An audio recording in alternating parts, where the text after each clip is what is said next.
Hi, I'm Kaylee Word, and I am the interviewer. I'm Avar Vizu, and I'm Doreen. I'm Paulina Trinaton, and I'm Marianne. I'm Daniel White, I'm Morgan. I'm Kaylee Epperson, and I'm Madam Purnell. Hello, listeners, and welcome to A Family Divided, the Tartuffe podcast where we dive into the ultimate 17th century home invasion.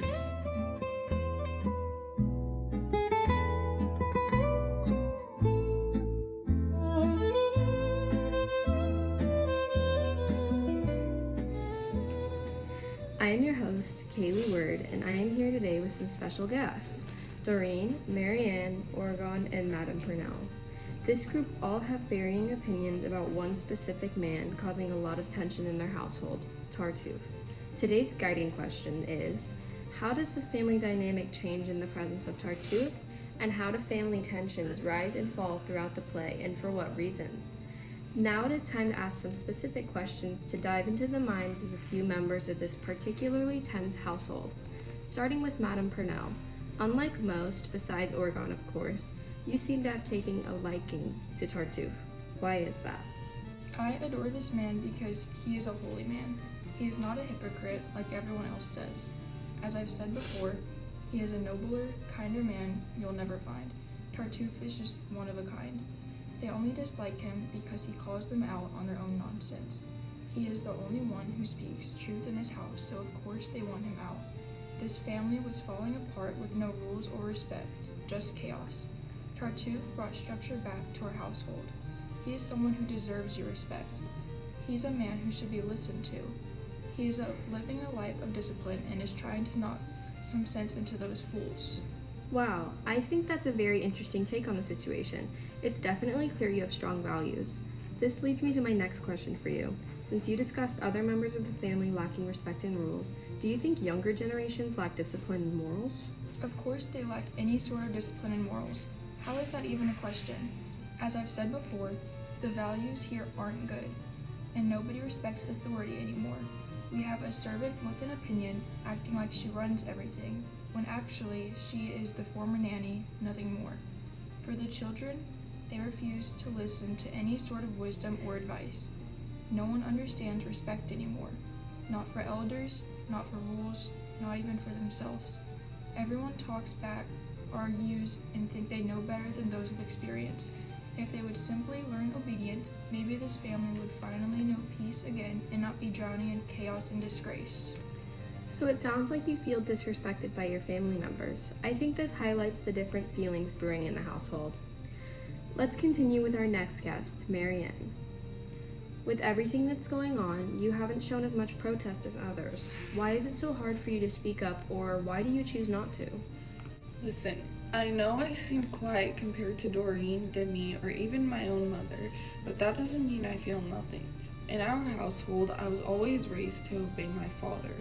I recently had a conversation with him where I said, "Then, Father, I will say what you will allow," after he told me to be careful with my words. I've always held a gentle and obedient voice, so speaking boldly to my father feels unnatural and flat out rude.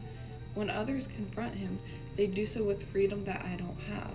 As the only daughter of the house, I must stay quiet while Demi and Cléant can speak out. Not only that, but if I do voice my opinion, many won't take it seriously coming from a girl. Doreen is bold as well, and I truly respect her for it. And she has helped me through so much, but she stands in a position where she can't afford to speak out. She has less to lose. But if I speak up, I'll have to live with the consequences of my own rebellion. It's very interesting to hear, and I haven't thought of it that way.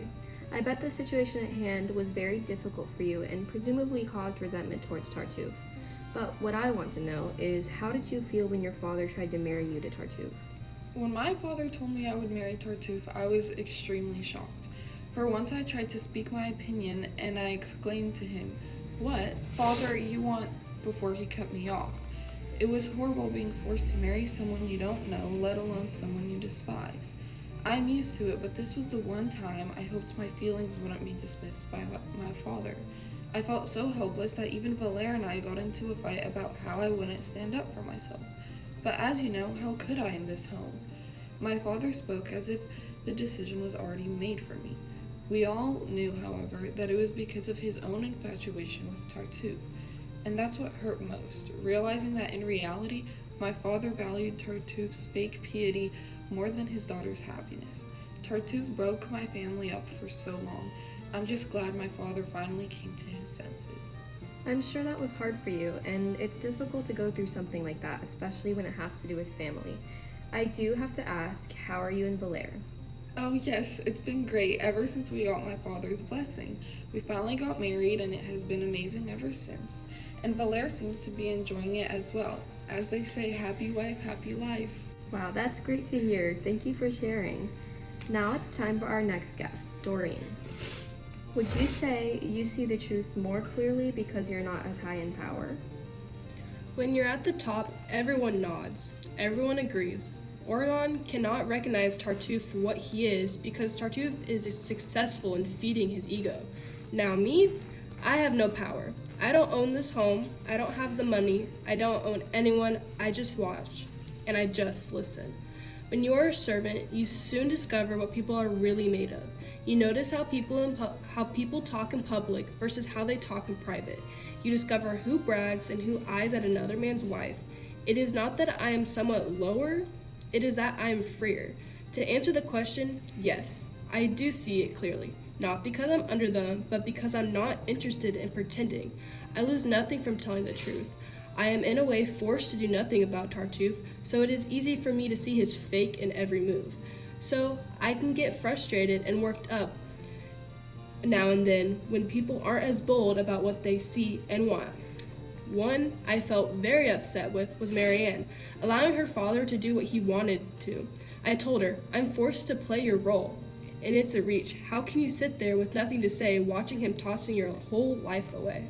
That's a really honest perspective, Doreen. It sounds like being a servant has let you see the truth more clearly because you're not caught up in power or status. Furthermore, you have been seen challenging authority and those higher in power than you. What motivates you to be so bold? Well, I feel like someone has to speak sense.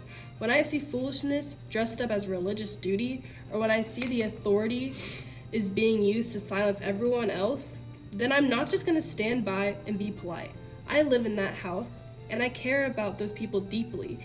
And just because Oregon wants to be blinded by Tartuffe doesn't mean the rest of us need to be. I see the awful truth across his brow. How can a man who looks as wise as him be such a fool?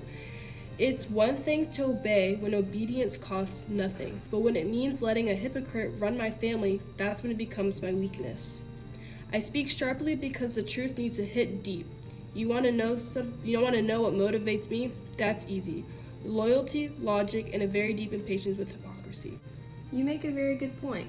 I think the world could use some more of that mindset. Thank you for your time today.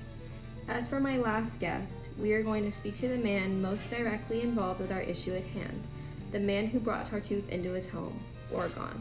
I'd like to know, what did Tartuffe give you emotionally that the family didn't? Tartuffe gave me a sense of recognition and validation that I always felt was lacking in my own family life. If you could only know him as I do, you would be a true disciple too.